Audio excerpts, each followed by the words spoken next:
Okay, so I'm having Wi-Fi issues with this telly. First of all, it found the Wi-Fi, then it wouldn't connect to it, now it won't even find the Wi-Fi.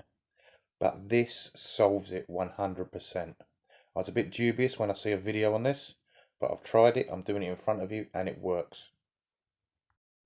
This is for any LG smart TV. Having Wi-Fi issues, connection issues.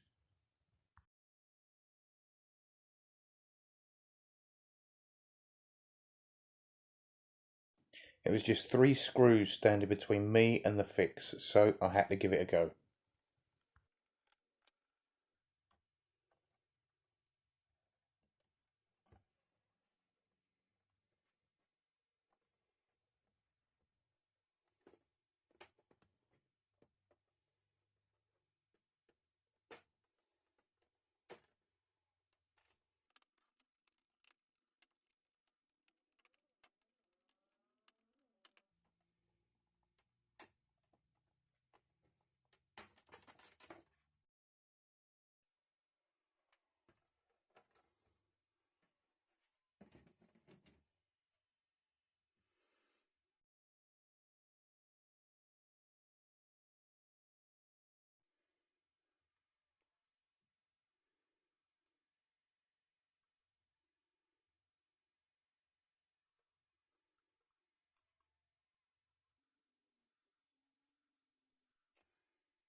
Hey everybody, Scoutcrafter here again. It's Friday, another Friday, come and gone, and TGIF.